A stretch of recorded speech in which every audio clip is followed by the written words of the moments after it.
Shalom sahabat Golden General yang dikasih Tuhan, puji nama Tuhan, saya bersyukur dan bersuka cita kembali bisa menyapa sahabat terkasih dalam kasih dan anugerah Tuhan. Sahabat terkasih, saya selalu berharap dan berdoa agar sahabat senantiasa dalam keadaan baik dan sehat dan senantiasa diberkati oleh Tuhan. Ya sahabat terkasih, saat ini kita akan melihat sebuah video di mana di dalam video ini saya kasih Tuhan ya, dibahas mengenai negara-negara yang mengalami lawatan Tuhan, di mana banyak orang-orang yang datang menyembah dan memuliakan nama Tuhan Yesus, atau banyak orang yang murtad dari agama mereka, tetapi mereka menemukan juru selamat yang sejati di dalam Tuhan Yesus. Mari kita akan lihat videonya berikut ini.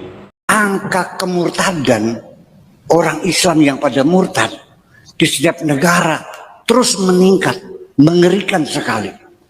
Kenapa? Karena mereka melihat banyak faktor. Satu, kekerasan, radikalisme, terorisme, ya kan begitu. Kemudian tidak korupsi, kejahatan-kejahatan. Kemudian juga tokoh-tokoh agama yang sering tersandung skandal, hubungan seksual, korupsi dan sebagainya. Juragan ini. Dan hukum-hukum agama yang sudah tidak masuk akal. Sudah tidak masuk akal. Ini bukti dan fakta tsunami murtad yang mengatakan bukan saya, tapi fakta dan data yang mengatakan. Kita saksikan. Saya perhatikan dan saya ikuti perkembangan umat kita dari waktu ke waktu. Beberapa tahun belakangan ini Bapak Ibu, banyak sekali orang-orang Islam yang murtad. Betul? Banyak sekali yang murtad. Bukan hanya dari kalangan orang-orang yang awam, bukan hanya dari kalangan orang-orang yang miskin, bahkan sampai kepada kalangan yang intelektual, orang-orang yang berada secara ekonomi. Sekarang terjadi fenomena pemurtadan. Betul? Kita lihat. Ini It's very exciting scene. About ini TMI, total member involvement. Afrika, See what is di happening all across Rwanda. this union. Everyone is talking about TMI, total member involvement. It's very exciting. Seribuan yang dibaptis. Sampai dibaptisnya bukan di kolam lagi, tapi di danau dibaptisnya. Ini fakta, bukan karangan, bukan mengaku-ngaku saja, cuma sebiji saja yang mualaf. Wah, kayaknya ribuan. Ini ribuan di Rwanda, Afrika. Seeing them following through with the commitment they've made and going into the water for baptism, and they all look so excited and happy. I see this as a revelation from God. Every member involved, every member becoming a site, every member bringing at least one soul to Christ. This is the way we'll prepare the world for the coming of Jesus Christ. It is such a privilege for me to be a part of this amazing event here in Rwanda. It's my first time to actually have my own evangelistic meeting, and I am living proof that God will give you the strength, He will give you the power and the courage to do whatever He asks you to do. It has been such a blessing. I feel like I'm the one who has been the most blessed by participating. And it's just thrilling to see the people's response to the love of God. And it's very encouraging and inspiring for me to be here. You can imagine what the Holy Spirit is able to do in our division territory if all unions would adopt this approach of TMI, total member involvement. Because the secret of all what you see here is truly that every member was requested to bring at least one person into these meetings and support him, nurture him until he can be baptized. And this is what is happening. So we want to see this happen in the whole division. Every union, every conference, every local church participate so that we can see. To see a baptism of a world war saint of. Ini di Filipina, terutama yang menjadi pengikut daripada pemimpin Muslim di Moro. Different races. It is so great. So we're so happy. I being a former pastor, I'm so thankful to the Almighty God because I becoming a Christian in a church. Puluhan kolam disediakan untuk baptisan massal ini. Wah, dahsyat. Luar biasa ya, dahsyat ya, di Filipina, terutama di Moro ya, yang Islam garis keras. Church.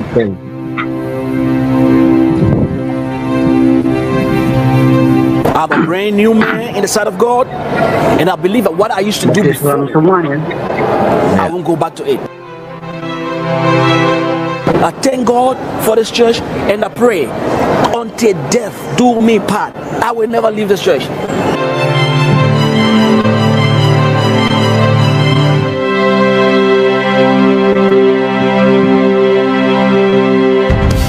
September 7, 2019 also marks the 10th anniversary of Brother Eduardo V. Manalo's blessed leadership as the executive.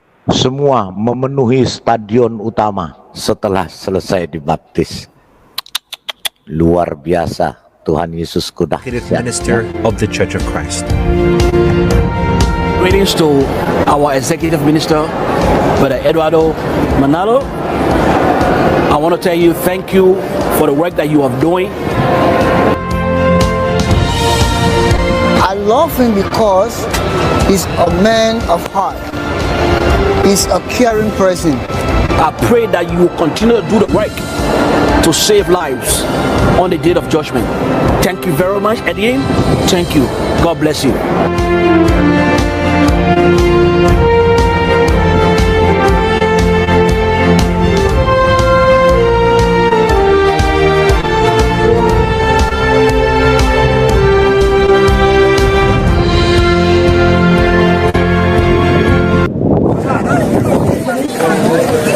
Di Israel sendiri banyak warga Palestina yang dibaptis.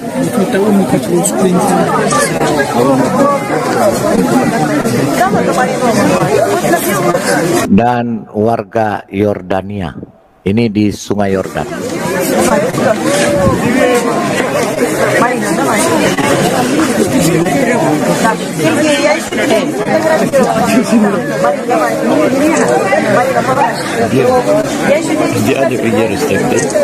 Yes, no, that's the border to yes. You can't say they shoot you.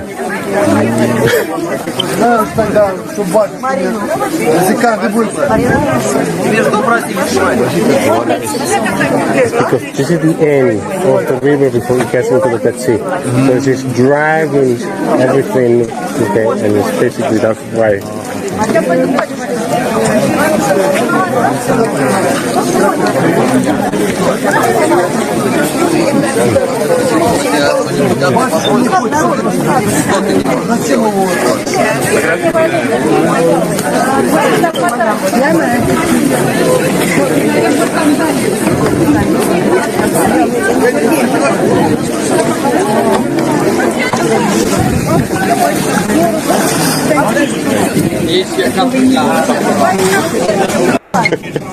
No, it's mad.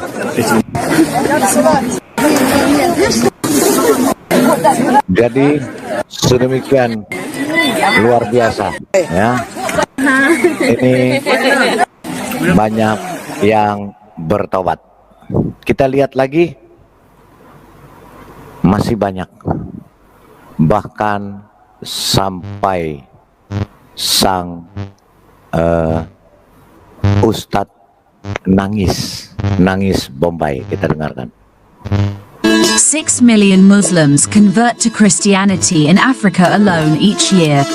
According to Al Jazeera's interview with Sheikh Ahmad Al-Qahtani, the president of the Companions Lighthouse for the Science of Islamic Law, in every hour, 667 Muslims convert to Christianity. Every day, 16,000 Muslims convert to Christianity. Every year, 6 million Muslims convert to Christianity in Africa alone, so you can imagine the worldwide numbers. How many others of them convert to Buddhism, Hinduism, Judaism, or just plain atheism? Millions. After reporting this, Al Jazeera has since removed the interview and details, but we got the screen cap from the original story. Islam, SVM News. لمناقشة هذا الموضوع يسعدني أن أستضيف اليوم رجلا خبيرا في موضوع التبشير. Ini adalah Syekh Ahmad Al-Qatani.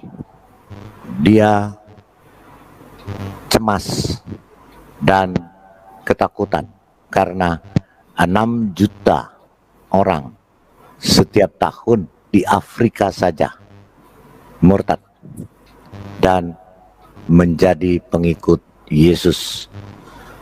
Ini wawancaranya dengan Al Jazeera, walaupun dihapus tetapi sudah keburu direkam, jadi tidak bisa lagi mengelak. والتنصير في أفريقيا، وإن كان تركيزه على التنصير في المقام الأول. الشيخ Syekh Ahmad Al-Qatani ini presiden dari perkumpulan Lighthouse for the Science of Islamic Law di Libya. Dia adalah presiden Persatuan Hukum Islam di Libya. Dia cemas karena 6 juta orang setiap tahun di Afrika saja, belum di negaranya, belum di negara lain, belum di Arab, yang meninggalkan agamanya. القطعاني مدير منارة الصحابة للعلوم الشرعية في ليبيا، وهو معهد متخصص في تخريج الأئمة والدعاة. شيخ أحمد، أهلا بك في الشريعة والحياة. مرحبا. حقيقة هذه الكلمة أقل بكثير مما يجب، وكما قلنا في أول كلام من حق كل أحد أن يدعو لدينه وهو ما يسمى التبشير. أما التنصير فليس من حق أحد أن يخرج المسلمين عن دينهم، وحضرتك تطلب الشواهد.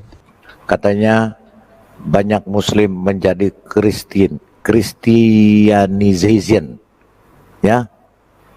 Jadi والشواهد تخرج عن الحصر. الإسلام كان يشكل كما أسلفتم دين أفريقيا الأساسي، وهناك 30 لغة إفريقية كانت تكتب بالخط العربي. انخفض عدد المسلمين في أفريقيا إلى 316 مليون. 316 مليون هذه نصفها من العرب في الشمال الأفريقي. إذن أفريقيا التي نتحدث عنها وهي غير العربية. Dia berbicara tentang Afrika. Ya, Afrika dari 316 juta Muslim. Hampir habis. عدد المسلمين فيها الآن لا يتجاوز 150 مليون نسمة. 150 juta sudah menjadi Kristen. وإذا ما علمنا أن تعداد أفريقيا مليار نسمة، رأينا أنها نسبة أقل بكثير عما كانت عليه في أوائل هذا القرن. Katanya dari tahun 1902 ya di Afrika itu 329 juta penduduknya ya. Sekarang naik ya dari 329 naik menjadi 329 juta. The number of Christians have increased from 1 million in tahun 1902 ya sampai dengan 2000 itu 330 juta. مقابل ارتفع عدد الكاثوليك من 1 مليون في عام 1902 إلى 329 مليون و882 ألف، ولنقرب الرقم kebanyakan ke Katolik. سنقول 330 مليون نسمة في عام 2000 الآن. أما كيف حدث ذلك؟ ففي أفريقيا الآن 1.5 مليون كنيسة. عدد أعضاء هذه الكنائس sekarang di Afrika katanya sudah ada 1,5 juta gereja. dan 46 juta jemaat. 40 مليون نسمة في كل ساعة يتحول إلى النصرانية 667 مسلم في كل يوم. Setiap jam setiap jam di Afrika itu 667 muslim berpindah ke Kristen. Setiap hari 16.000 muslim pindah ke Kristen. Setiap tahun 6 juta muslim pindah ke Kristen. Itu katanya Syekh. Banyak orang yang murtad. Ya, mengerikan kata dia. Diperbudak, silahkan kita berpikir sendiri. Apakah Allah itu sekejam itu manusia seperti binatang dijual? Ya, di Al-Quran ada. Wa khiftum alla ta'dilu fawahidatan aw ma malakat aymanukum. Kalau bisa kawin, ya tidak bisa berpoligami, lebih baik satu saja. Kalau satu juga nggak bisa, beli budak saja. Boleh dalam Al-Qurannya, tidak dilarang. Sampai Nabi meninggal dunia, sampai abad kedua Hijriyah 200 tahun, sampai tahun 1960 orang Islam masih memperbudak manusia. Negara-negara Islam masih memelihara perbudakan karena Allah tidak melarang. Jadi maunya gimana? Final sudah, hukum ini sudah final, tidak bisa dirubah lagi. Perbudakan boleh. Jadi anak perempuan tanpa izin, tanpa persetujuan boleh dipaksa oleh bapak, boleh. Di kitab fikihnya boleh nggak? Dipaksa, suka tidak suka, dinikahkan oleh bapaknya, boleh nggak? Asal syaratnya walinya wali mujbir, betul nggak? Dan syaratnya anaknya perempuannya perawan. Apakah logis Allah itu memperlakukan anak perempuan seperti binatang, dipaksa kawin? Wow, logis nggak menurut kawan-kawan? Ya, karena memang ada sampai sekarang belum ada larangannya ya, secara secara ayat yang turun ya, belum ada larangannya ya. Jadi memang ya, jadi saudara jangan heran ya, jangan heran ketika kemarin Taliban yaitu memperlakukan wanita begitu kasar ya, dicambuk ya, bahkan kalau berkeliaran seorang diri itu didor tak mati. Karena memang belum ada larangannya di dalam ajaran tersebut. Itulah jadi apa yang mereka lakukan seperti di Afghanistan itu ya, Taliban itu ya, itu memang ajaran gitu loh. Jadi kita dengar sendiri kan kata Buya Sakur, ya itu memang ajaran yang memang belum dilarang gitu loh. Ya secara akidahnya, tapi kan secara hukum kan dilarang gitu, secara hati nurani kan dilarang itu ya. Negara melarang.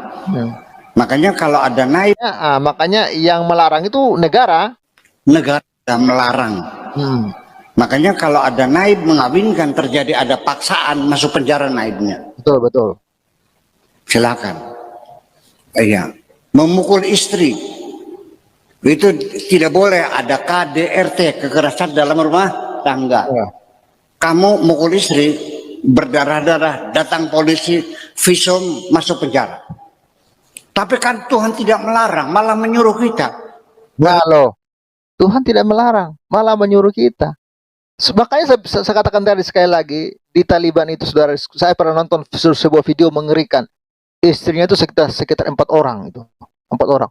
Itu dihajar sama suaminya itu, bertubi-tubi ya. Makanya video itu sangat mengerikan ya, sangat mengerikan. Kapan dipukul, sobat waras, dipukul, dihantam. Ya itu yang penting kena kepala, mau kena manapun, sesudah minta ampun pun istrinya itu tetap dihajar. Tapi itulah ajaran kawan-kawan. Ya mereka melakukan itu bukan tanpa sebab, ajaran itu kawan-kawan. Kalau kita komparasikan dengan pernyataan Buya ini, bahkan ayatnya disampaikan oleh Buya. Boleh dipukul. Oke. Apakah betul Tuhanmu memperbolehkan mukul istri? Saya punya anak perempuan, saya kawinkan kepada kamu untuk disayang, bukan untuk dipukuli, begitu. Sakit nggak? Nah ini logika kita pakai. Nah ini dalil dari logika biar saya. Dan apa yang saya katakan nggak usah dimuat sebagai hasil basul masail. Karena basul masail kita tahapnya hanya sekedar kita membaca kitab kuning. Alasan-alasan yang Bapak ajukan harus ada takbirnya, betul nggak? Kalau saya nggak perlu takbir, nggak perlu ditulis. Ya, itu buat kita saja. Ya ini kita berwacana berlogika. Jadi jangan disamakan nanti.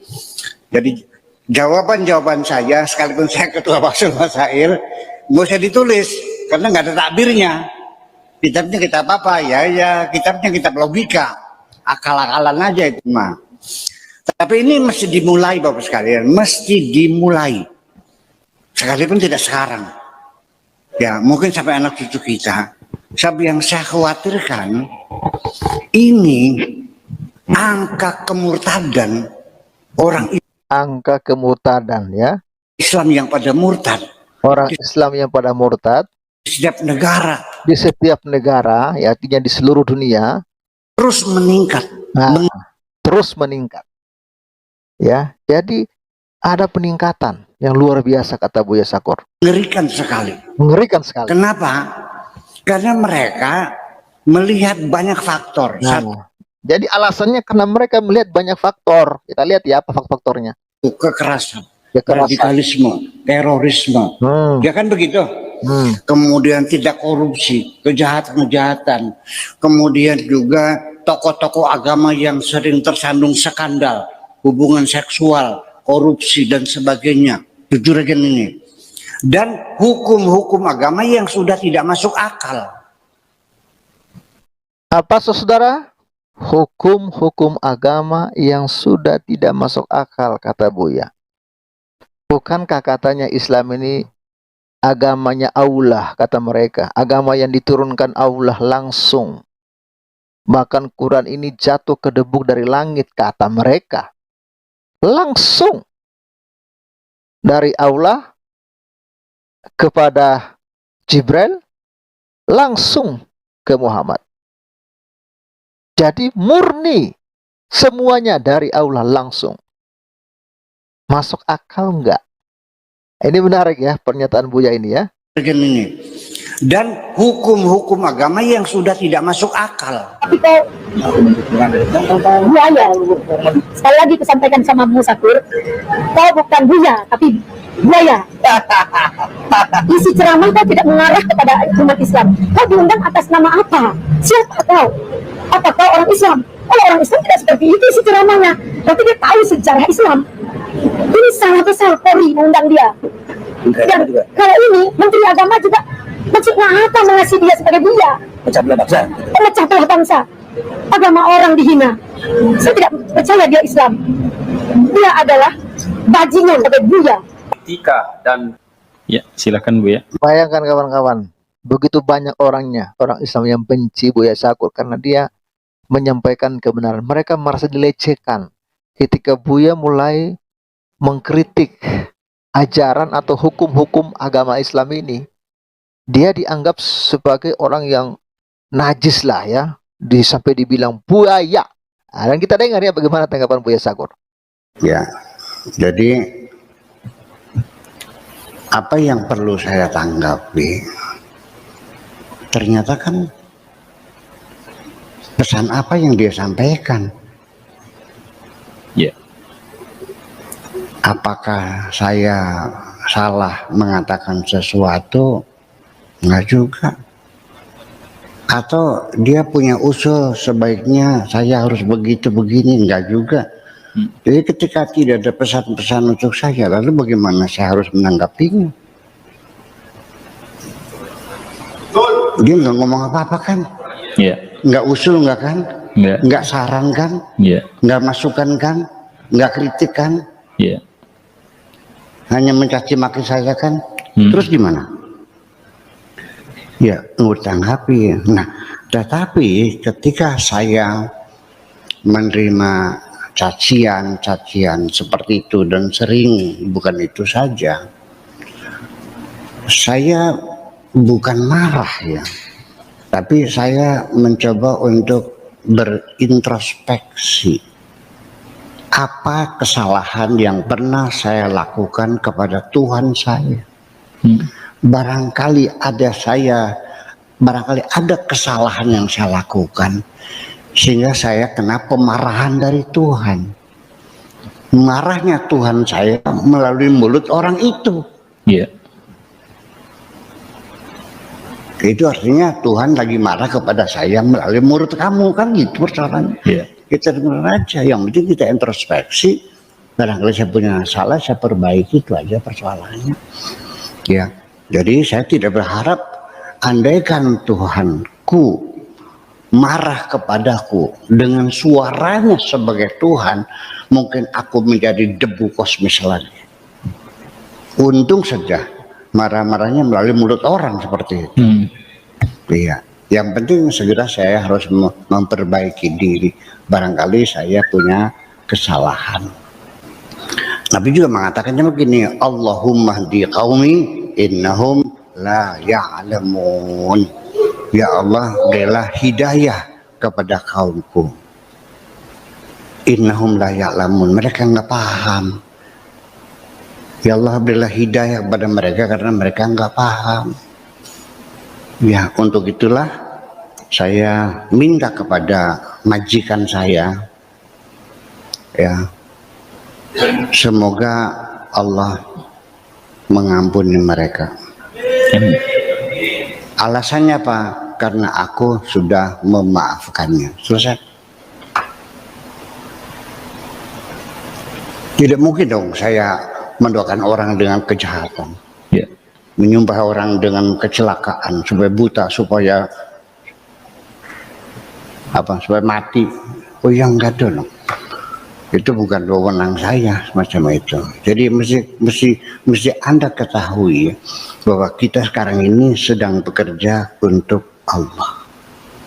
Ya, artinya bahwa saya setiap hari selalu menghimbau kepada saudara-saudara kita sesama bangsa Indonesia, khususnya sesama umat Islam, untuk stop, berhenti. Yuk kita damai, nggak usah bertengkar, berebut sorga dan sebagainya. Itu hak prerogatif Tuhan. Biarkan Allah yang menentukan. Yuk kita bergandeng tangan, bersahabat, bermesra. Ya sahabat, setelah kita melihat video yang kita saksikan bersama-sama ya dimana di sini dua ustadz terkenal, Buya Syakur dan juga Ustadz Mujir Situmorang ya, dia mengatakan bahwa terjadi tsunami kemurtadan di berbagai negara, saudara sekalian ya. Ya, angka kemurtadan orang-orang Islam di setiap negara itu sangat-sangat tinggi, saudara sekalian ya. Misalnya di Rwanda atau di Afrika, saudara sekalian ya, angka kemurtadan itu cukup tinggi ya, di mana setiap tahun 6 juta orang murtad atau meninggalkan agama mereka dan menjadi pengikut Kristus. Di Filipina dan juga di Israel sendiri, saudara ya, banyak orang-orang yang murtad dan mereka berbondong-bondong untuk dibaptis, saudara ya. Ya, saudara Tuhan, di sini Ustadz Buya Syakur ya menyampaikan penyebab-penyebab yang menyebabkan mereka murtad ya. Di antaranya adalah kekerasan yang terjadi di negara-negara Islam ya, di mana terorisme, radikalisme itu sangat berpengaruh ya, sehingga orang-orang mulai melihat ya, kenapa kok terjadi kekerasan di berbagai negara Islam ya, sehingga mereka muak ya melihat kekerasan-kekerasan yang terjadi ya, seakan-akan ya hukum dalam Al-Quran itu mengajarkan tentang kekerasan. Dan di sini juga Ustadz Buya Syakur menyampaikan ya bahwa banyak tindakan korupsi dan juga kejahatan-kejahatan ya, tokoh-tokoh agama yang sering tersandung skandal, misalnya saudara ya, banyak sekali skandal-skandal di pondok-pondok pesantren, saudara ya. Mereka yang mengaku ustadz tetapi mereka juga melakukan pelecehan-pelecehan kepada santri-santri mereka. Nah, saudara Tuhan, ini juga yang menyebabkan banyak terjadi kemurtadan. Ya, di sisi lain juga Buya Syakur mengatakan bahwa hukum-hukum agama yang juga tidak masuk akal. Nah, saya sudah demikian pendapat Buya Syakur, di mana hal ini yang menyebabkan terjadi kemurtadan di berbagai negara. Ya sahabat yang kasih Tuhan, demikian pembahasan yang bisa disampaikan, kiranya menjadi berkat bagi sahabat terkasih. Jikalau sahabat terkasih diberkati, tinggalkan komentar di kolom komentar, berikan masukan dan juga saran, dan kiranya channel ini boleh semakin berkembang dan nama Tuhan dipermuliakan. Terima kasih sahabat, Tuhan Yesus memberkati kita sekalian. Haleluya, amin.